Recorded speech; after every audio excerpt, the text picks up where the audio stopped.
আইনের শাসন প্রতিষ্ঠায় প্রধানমন্ত্রী তারেক রহমানের অঙ্গীকার রক্ষায় কঠোর বিএনপি সরকার। অপরাধ করে ছাড় পাচ্ছেন না বিএনপি নেতাকর্মীরাও। অভিযোগ উঠলেই তদন্ত হচ্ছে কেন্দ্র থেকে। সত্যতা পেলে দলীয় ব্যবস্থার পাশাপাশি নেওয়া হচ্ছে আইনি ব্যবস্থাও।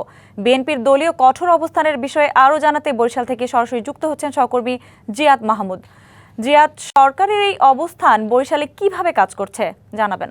সঞ্জিদা, সম্প্রতি কয়েকটি ঘটনায় আমরা দেখেছি যে দলীয় নেতাকর্মীরাও অপরাধ করে তারা পার পেয়ে যাচ্ছেন না, তারা অভিযুক্ত হলে তাদের আইনের আওতায় নিয়ে আসা হয়েছে। সম্প্রতি বরিশালে ঘটে যাওয়া একটি ঘটনা কিন্তু তার অনন্য উদাহরণও বলছেন এখানকার যারা সচেতন মহল রয়েছেন তারা। আপনাকে জানিয়ে রাখি যে 23 ফেব্রুয়ারি বরিশাল জেলা আওয়ামী লীগের সাধারণ সম্পাদকের জামিনকে কেন্দ্র করে 24 ফেব্রুয়ারি এখানের আদালতের এজলাসে হট্টগোলের ঘটনা ঘটে, ভাঙচুরের ঘটনা ঘটে এবং সেই ঘটনায় পরের দিন যে অভিযুক্ত তার বিরুদ্ধে মামলা দায়ের করে এবং মামলায় তাকে কিন্তু গ্রেপ্তার করা হয় এবং এখানে তারা আদালত বর্জনের ঘোষণাও দেন। নানা ধরনের এখানে অপ্রীতিকর ঘটনাও ঘটে। তবে আইন কিন্তু তার নিজস্ব নিয়মে চলছে। বিচার বিভাগের যে স্বাধীনতা, সেই স্বাধীনতা কিন্তু একেবারেই এখানে প্রমাণ হয় যে স্বাধীনভাবে বিচারকরা কাজ করতে পেরেছেন। এখানে দলীয় কোনো হস্তক্ষেপ আমরা লক্ষ্য করিনি। এখানে যারা সচেতন মহল রয়েছেন কিংবা রাজনৈতিক বিশ্লেষক রয়েছেন তাদের সাথেও কথা হয়েছে। তারা বলেছেন বিষয়টি খুবই ইতিবাচক এবং সরকারের যে এই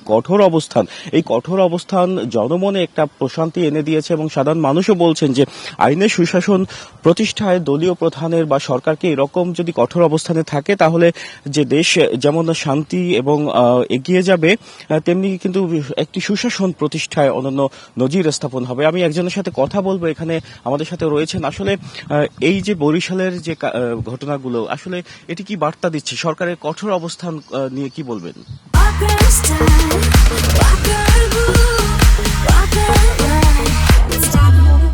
জি, আমরা এই বিষয়টাকে স্বাধীন যে বিচার ব্যবস্থা, এই স্বাধীন বিচার ব্যবস্থার একটা উজ্জ্বল দৃষ্টান্ত হিসেবে দেখছি।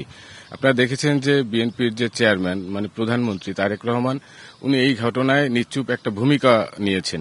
তো এই নিশ্চুপ ভূমিকার মধ্য দিয়ে আমরা দেখতে পাচ্ছি তিনিও চাইছেন যে দেশের যে বিচার বিভাগ এটা স্বাধীনভাবে চলুক।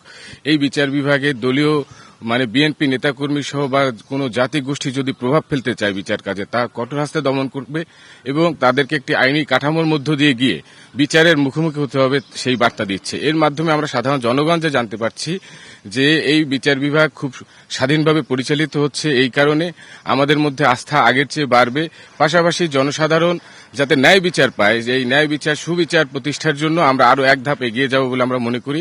এক্ষেত্রে আমাদের উচিত যে এই সরকার যতদিন মানে আগামী যে 5 বছর ক্ষমতায় থাকবে তাদের এই যে অবস্থান স্বাধীন বিচার বিভাগ রাখার ক্ষেত্রে এই অবস্থান যাতে একই থাকে এখন যে আমরা যে অবস্থানে তাদের দেখতে পাচ্ছি।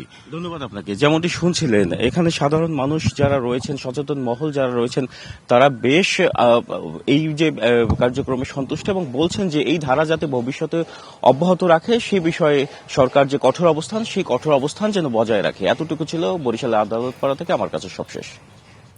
জিয়াদ, ধন্যবাদ আপনাকে।